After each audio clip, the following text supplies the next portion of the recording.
Good evening, brothers and sisters in the Dhamma. The topic of the talk tonight is the history of Indian Buddhism. To give a talk like this, one has to do some research. So I referred to a few books. And the main book that I used is this book called A History of Indian Buddhism by Professor Akira Hirakawa. Why I use this book? Because he's the most popular of the modern scholars on Indian Buddhism. Although he died recently, he's still acknowledged like one of the top scholars, one of the top authorities on Indian Buddhism. Also because he's a Japanese and he has done research on the Chinese books available and also on the Pali books or Sri Lankan books, etc. that are available on the history of Buddhism. So he has compared both Mahayana sources and Theravada sources. So a lot of his what he says is valued by other scholars. That's why there's another interesting book by this Professor Rhys Davids. That's the Literature and History of Buddhism. And there are a few others like Warder and all that. But some of those books are a bit old. This one by Professor Hirakawa is comparatively new. Now, he says that it is generally agreed by all or most modern scholars that the Buddha passed away around the year 485 BCE, which is before Common Era, what they used to call BC, before Christ. So some scholars say it is like 483, some say 484, some say 485, 86, like that, but roughly around that time. And they also generally agreed that the Buddha passed away at the age of 80. So if you work backwards, that means the Buddha was born around 565 BCE. He became enlightened at the age of 29, around 530. And then, that's correct. And then he passed away at the age of, he became enlightened at the age of 35. Yeah, he struggled from 29 years old until 35. And then he passed away at 485 BCE. Now, a lot of people, we have heard that the Buddha was the son of a king because his father was called Raja Suddhodana. But we read from the suttas, actually, like for example, the Dhammadayada Sutta in the Majjhima Nikaya, it stated that the king of Kosala is Pasenadi, King Pasenadi. And in that sutta, King Pasenadi came to pay homage to the Buddha and praise the Buddha. And he said that the Buddha is 80 years old, just like he is 80 years old. The Buddha is a citizen of Kosala, just like he is a citizen of Kosala. The Buddha is the warrior caste, just like he is the warrior caste, and all these things. So from there we know that the Buddha was a citizen of Kosala. And so since a country has only got one king, and the king was Kosala, so the Buddha's father was not a king. The Buddha's father was one of many Rajas. Raja means somebody from the royal family, royal, what we call the blue blood, the warrior caste. So for example, in our country we have many Rajas and Tunkus. And not all of them are sultans or agong, right? Only one is picked to be the sultan or agong. So in the case also, here Raja Suddhodana is called Raja, not because he's king, but because he belongs to the warrior caste. So some people also say that the Buddha's father was the Sakyan chieftain. That also is not true. If we look into the Vinaya books, it is mentioned that the first 1060 arahants who were enlightened, and in there is a man called Badya. It is mentioned that the Badya was a Sakyan chief, and he was persuaded by his very good friend Anuruddha to become a monk, and finally he became a monk. And because his what we call paramis were very good, a lot of good qualities, within 3 or 4 months he became enlightened, became an arahant. So we know that the Sakyan chieftain was not the Buddha's father, but Badya. So the Buddha's father was one of many warrior caste persons, but it's also mentioned that his father was very rich, very wealthy. That's why his father built 3 mansions for him for the 3 seasons, for the winter, summer and rain season. So the Buddha, from the Gatikara Sutta, we find that he was a monk before, under the Buddha Kassapa. And in that lifetime, he listened to the Dhamma and understood the Dhamma and renounced. Originally, in that lifetime, he was a Brahmin, having attained understanding of the suttas. That means he must have attained right view and entered the stream. And then became a monk. And then after that lifetime, he was reborn in the Tusita heaven and came back as Siddhartha Gautama. And as a small boy, he could enter the first jhana under the Jambu tree. So we know that first jhana must have been attained when he was a monk under the Buddha Kassapa. So if he had already entered the stream and attained the first jhana, it is logical to say that he should have become a Sakadagamin, second fruit attainer, second fruit Arya. That explains why when he came back as Siddhartha Gautama, for no good reason, he left his beautiful wife, left his newborn son, and left his loving parents who pleaded and cried, asked him not to go forth. In front of them, he shaved off his hair, put on the yellow robe and walked out of the house. If that happened to an ordinary person, we say xiao le lo, chi sin jo, something wrong with him lah. Tiga suku, how can he leave his family like that and go and become a monk, a beggar, and living under the trees at night and all these things and beg for his food and all that. So the only explanation is that he's not an ordinary person. He must have become a Sakadagamin. And then only he renounced. He had to renounce because according to the suttas, when a person becomes a Sakadagamin, he's called a once returner. He comes back as a human being. One last time, he must enter Nibbana. That's why his time was due. That's why he had to go forth. So, at the age of 80, the Buddha passed away. And it is stated that when the Buddha passed away, the Sangha consisted of small groups of beggar monks, mendicants, in central India. This central India means, the Pali word is Majjhima Padesa. In Chinese here, they translated it as Zhongguo, middle country, Zhongguo.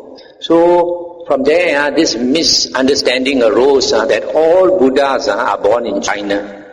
All Buddhas are not born in China. All Buddhas are born in the middle country or middle India. So through the efforts of Sakyamuni's disciples, Buddhism spread to the south and to the west. It was only later, because of Emperor Asoka, that Buddhism spread far and wide and became a world religion. Now the periods of Indian Buddhism are given as generally as 5 periods. The first one is early Buddhism or original Buddhism. That means the original teachings of the Buddha were practiced. This was roughly for 500 years. From the year the Buddha was enlightened, 530 BCE until approximately 50 BCE, approximately 500 years. This fits very well according to what the Buddha said in the Suttas and Vinaya. Originally, the Buddha did not allow women to go forth as nuns. And later, when he was persuaded many times by Ananda, he finally allowed the ladies to become nuns. But later he told Ananda, he said, Ananda, if today you had not persuaded the Tathagata to allow women to go forth as nuns, the true Dhamma would have lasted 1,000 years. Now the true Dhamma will last only 500 years. So now we see from here, actually the true Dhamma lasted 500 years. It's not that after 500 years there is no more true Dhamma. It's just that after 500 years the Dhamma becomes polluted, mixed with this counterfeit Dhamma, what is known as, what the Buddha calls counterfeit Dhamma, which includes false sutras and all that. So from here we see early Buddhism or original Buddhism lasted from roughly 530 BCE up to 50 BCE. And this includes the time of Emperor Asoka. Emperor Asoka lived around the year 250 BCE. Then the next phase of Buddhism in India is called sectarian Buddhism, Hinayana Buddhism, where there were something like 20 schools of Buddhism, 20 sects of Buddhism. This started around the year 150 BCE, but then it was still not popular yet until about 50 BCE. Then only this sectarian or Hinayana Buddhism became popular until the year around 850 CE, Common Era. That means it lasted about 900, 1,000 years like that, 900 years. So this Hinayana Buddhism or sectarian Buddhism is called Xiao Cheng, Xiao Seng in Chinese. And later I explain why it is called that, not original Buddhism. Then the third phase of Buddhism in India begins around the year 100 BCE. That's the time when Mahayana ideas started to surface. Mahayana teaching started to surface. But they only became popular from the year around 10 CE, 10 Common Era. In Chinese we call Gong Yan, Common Era. Around 10 CE. Up to 200 CE. And then the fourth phase is called later Mahayana Buddhism, which lasted from about 200 CE up to 850 CE. Then the last phase is called esoteric Buddhism. Esoteric Buddhism started around about 600 CE, but they only became popular about 700 CE and lasted up to 1000 or 1001 CE, Common Era. So you find that the last phase is this esoteric Buddhism. Esoteric Buddhism is also called the secret school, where it is transmitted only from the teacher to the disciple, only to select disciples, not to everybody. Now, after the Buddha's time, what happened was, after the Buddha passed away, the Sangha convened the first council a few months after the Buddha's passing. This was called the first council. This council is a translation for the Pali word Sanghiti. Sanghiti means the monks come together and chant together the Dhamma and the Vinaya. Chanting together, that's the meaning of Sanghiti. So this first council was attended by 500 Arahants. And remember Ananda, being the one most familiar with the suttas, because he was beside the Buddha most of the time, he was asked to chant the suttas, and then the Arahants all memorized what he chanted. The aim was to make sure everybody gets the suttas correct, so that it is handed down. Everybody agrees, the Buddha said such and such, instead of everyone having a different version. And then remember Upali was asked to chant the Vinaya. So the 500 Arahants, they have a very good computer up here, and it's chanted just one time, everything memorized. So after that, they transmitted to their disciples, and after that, it was handed down generation after generation, right up to now. So that was the starting point of the suttas and the Vinaya. Then about 100 years after the Buddha's passing away, the monks in a place called Vesali, they were not practicing well. They were not keeping good Vinaya. For example, they were accepting money from lay people, which is against the precepts. And then they were eating after noon. Here noon in Malaysia is about 1 o'clock, when the sun is the highest. After that, we are not supposed to allow. We are not allowed to eat ordinary food. Only certain things considered medicinal value that we are allowed. So they were eating afternoon, and then they were breaking other precepts, and they gave the reason that because their teacher, their preceptor were doing it, so they just follow their teacher and their preceptors. So they think nothing wrong because their teachers and preceptors are teaching them like this. So then one day a monk called Yasa came to their place. This Yasa was a very good monk, a very learned monk, and also a very good practicing monk. Not sure whether he's an Arahant or not. So when he came to this place and then he went to beg for his food, the people not only offered him food, offered him money also. So he refused to accept. And the people asked him why. He said the Buddha doesn't allow monks to accept money.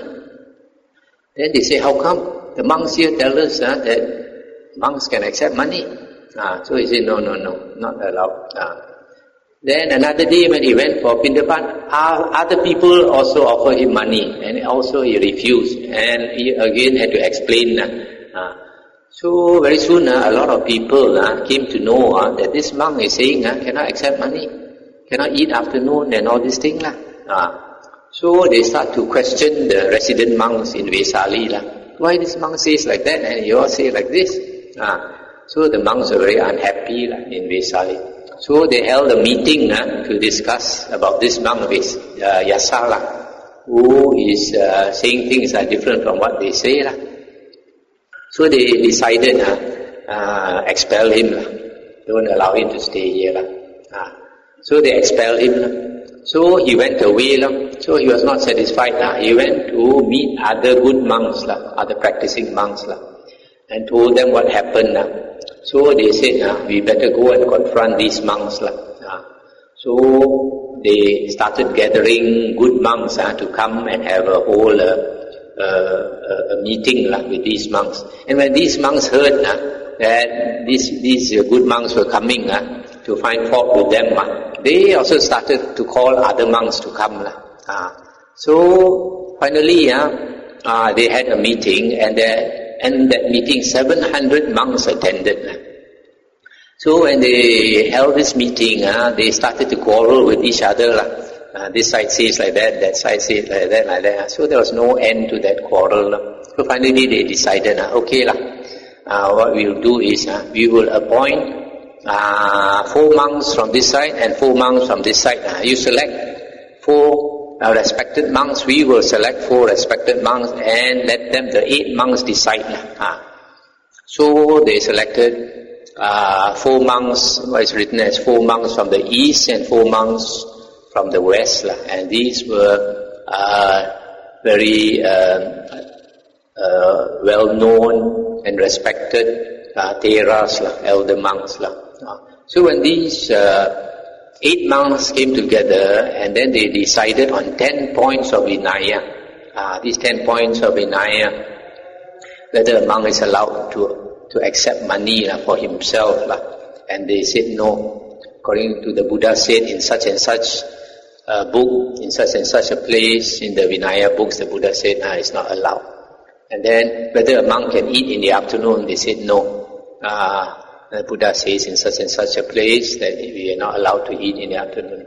And then whether we should follow our teacher's word all the time, and they said no. If what the teacher says or the preceptor says is in accord with what the Buddha says in the suttas and the Vinaya, then we follow him.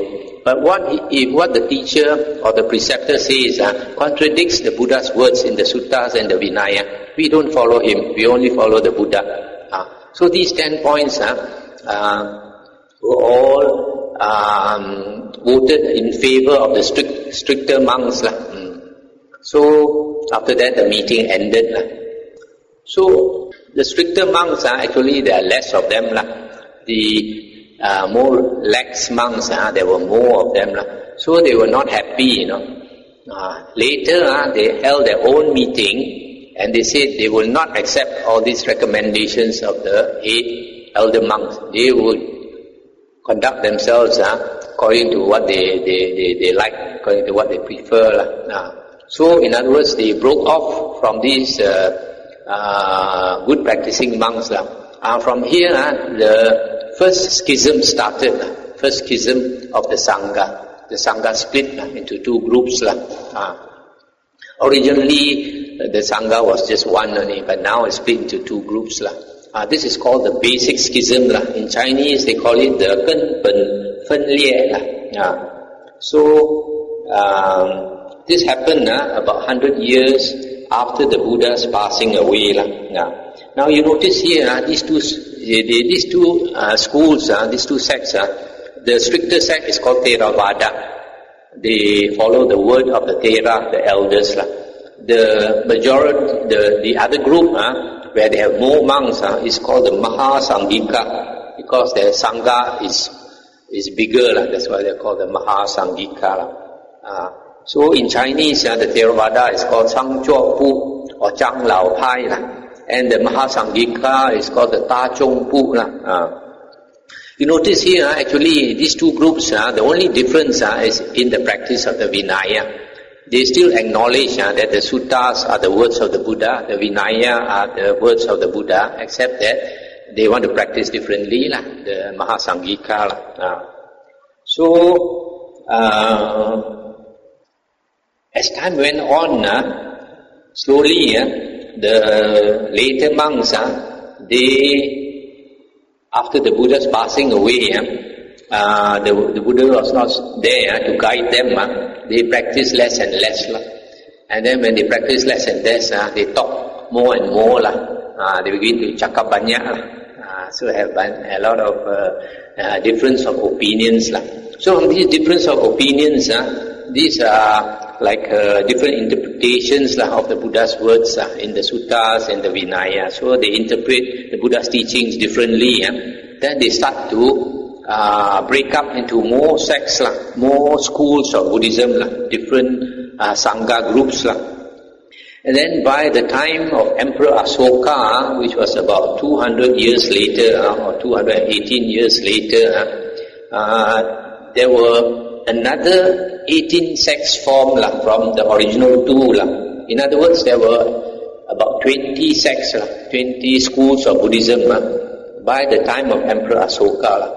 But since the time of Emperor Asoka is only about 200 years after the Buddha's passing away, this was still the time of original Buddhism. They were still practicing original Buddhism. It's just that wrong views start to surface. So, in other words, all of them were following the Pali Suttas and the Vinaya. They acknowledge that the Buddha's original teachings are found in the Suttas and the Vinaya.